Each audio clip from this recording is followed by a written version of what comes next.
पावसाळ्याच्या पार्श्वभूमीवर वसई विरार महापालिका क्षेत्रात सुरू असलेल्या नालेसफाई कामांचा आढावा घेण्यासाठी महापौरांनी विविध भागांचा पाहणी दौरा केला.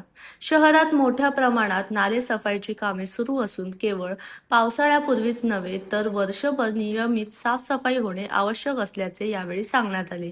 जुनी गावे, तलाव आणि पाण्याच्या नैसर्गिक निचऱ्याचे मार्ग अनेक ठिकाणी अरुंद झाल्याने पाणी तुंबण्याच्या समस्या वाढत आहेत. त्यामुळे पाण्याचा निचरा सुरळीत राहण्यासाठी योग्य नियोजनावर भर दिला जाणार असल्याचे महापौरांनी स्पष्ट केले.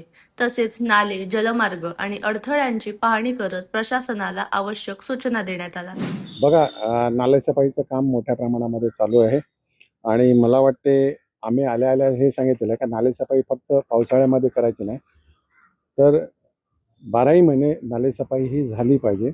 नाहीतर त्याच्यामध्ये काही पाण्यामध्ये झाडं वाढतात, कचरा वाढतो, एन्क्रोचमेंट होतं, तर ती कंटिन्यूस कशी राहील हा आमचा प्रयत्न आहे. दुसरं असं की जे जुनी गावं आहेत किंवा जुना एरिया आहे जिकडे मोठे मोठे तलाव आहेत आणि त्यांचं पूर्वी पाणी जाण्याचे मार्ग होते ते अरुंद झालेले आहेत. आम्हीच कुठेतरी छोटी गटारं बनवलेली आहेत किंवा जायला यायला रस्ते केलेले आहेत नागरिकांसाठी, त्यामुळे पाण्याचे प्रवाह बंद झालेले आहेत. तर ते कसे उघडता येतील, पाण्याचा प्रवाह कसा जाऊ शकतो किंवा काही तलावाचं पाणी पूर्वी पश्चिमेकडे निर्मळचा म्हणजे विचार आपण केला का घास निर्मळ या एरियामधला जर विचार केला तर ती आपले कळमखाडीमध्ये पाणी पूर्वी जायचं, परंतु कालांतराने काही रस्ते बंद झालेले आहेत. त्यामुळे ते पूर्वेला पाणी जातो आणि घास किंवा त्या एरियामध्ये ते साठून राहतो आणि नागरिकांना त्रास होतो. तर त्याचा प्रवाह हा कसा कळमखाडीकडे वळवता येईल ह्यासाठी निरीला देखील आम्ही सूचना केल्या होत्या. परंतु निरीचे जे काही सूचना होत्या किंवा अहवाल होता, मला वाटते महापालिकेने त्यांना जे सूचना केल्या होत्या त्यातल्याच काही सूचना त्यांनी उचललेल्या आहेत आणि जे आम्ही सजेशन केलेलं आहे की गाचं निर्मळ तलावामार्गे पाणी आपण कळमखाडीमध्ये नेऊ शकतो या विभागातून, हा त्यांनी सूचनेकडे कुठेही लक्ष दिलेलं नाही, दुर्लक्ष केलेलं दिसते. तर आज आम्ही त्या ठिकाणी का जे नागरिक शेतकरी त्यांच्या इथून पावसाळी पाणी जायचे जे पूर्वीचे मार्ग आहेत ते मोकळे करून द्यायला तयार आहेत.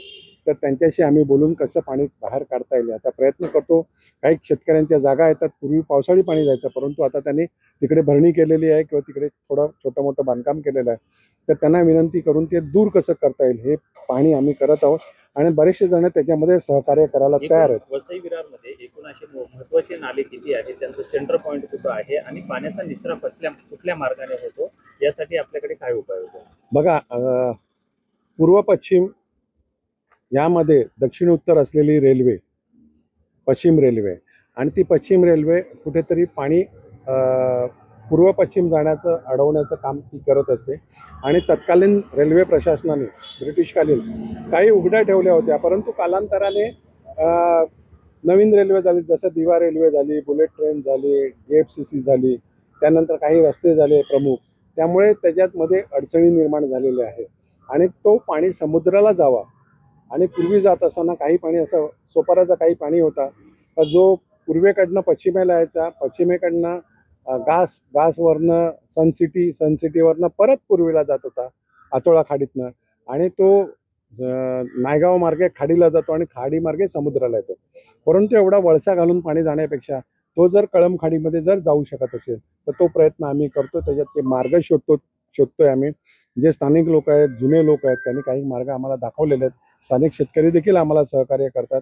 जसं तुम्ही वैतरणापासून बघितलं तर 3 ते 4 ब्रिज वैतरणाला आहेत, त्याच्यानंतर घासकोपरीला आहे, त्यानंतर जी गोपचारपाडा विरारचा आहे तिकडे एक उघडी आहे, विद्यामंदिर शाळेमध्ये दुसरी आहे, विरारच्या जुन्या फाटकाच्या इकडे तिसरी आहे, विराटनगरच्या इकडे एक आहे, त्याच्यानंतर कारशेडच्या इकडे आहे, त्यानंतर सोपाराच्या मध्ये एक उघडी आहे, त्याच्यानंतर आचोळा खाडी आपण म्हणतो वसईजवळची ती उघडी आहे, त्यानंतर पुढे 3 अशा वेगवेगळ्या ठिकाणी जे पूर्व पश्चिम पाणी जाण्याचे मार्ग आहेत तर ते कसे मोकळे होतील ते आम्ही बघतो. आणि सगळ्यात महत्त्वाचं मी दरवेळी सांगतो का जिथपर्यंत वसई खाडीला बंधारा होत नाही किंवा त्याचा जो गाळ भरलेला आहे तो खाली होत नाही तिथपर्यंत किंवा ठाण्याच्या खाडीला कळवा खाडी जी बुजलेली आहे संपूर्ण आणि जो मुंबईला पाणी जायचा तो पाणी जिथपर्यंत त्या मार्गे जात नाही तिथपर्यंत तो सगळा पाणी हा वसई खाडीत येतो आणि ज्यावेळी खाडीची पातळी वाढते तेव्हा तो बॅक पाणी मारतो आणि त्या खाडीचं पाणी अगदी सनसिटी मार्गे घास मार्गे सोपारा मार्गे विरारपर्यंत देखील येतो. तर त्याच्यात कसा मार्ग काढता येईल यासाठी आमचा प्रयत्न चालू आहे. सर, अनेक ठिकाणी जे नैसर्गिक नाले आहेत हे या ठिकाणच्या भूमाफियांनी बुजवलेले आहेत, त्यामुळे पाणी मोठ्या प्रमाणामध्ये अडल्या जातंय. तर अशा वेळी आपण या सगळ्या गोष्टीकडे कसं बघणार आहेत? कारण ते तातडीनं ती माती भराव सुद्धा बाहेर काढणं सुद्धा कठीण आहे. त्याचा सुद्धा मोठा फटका बसतोय पाणी भराव. बघा कसं आहे, ह्या पश्चिम पट्ट्यामध्ये तुम्ही जर बघितलं तर येथील शेतकऱ्यांनी पावसाळी पाणी द्यायचे मार्ग पूर्वी जे होते ते कालांतराने बंद केलेले आहेत किंवा बंद झालेले आहेत. शेती न राहिल्यामुळे ते शेवटी कालांतराने बंद झालेले आहेत. काही शेतकऱ्यांचं असं म्हणणं आहे का पावसाळी पाणी द्यायचा आमचा काही विरोध नाही, परंतु गटाराचं पाणी आम्ही जाऊन देणार नाही आणि त्या अडचणी आहेत.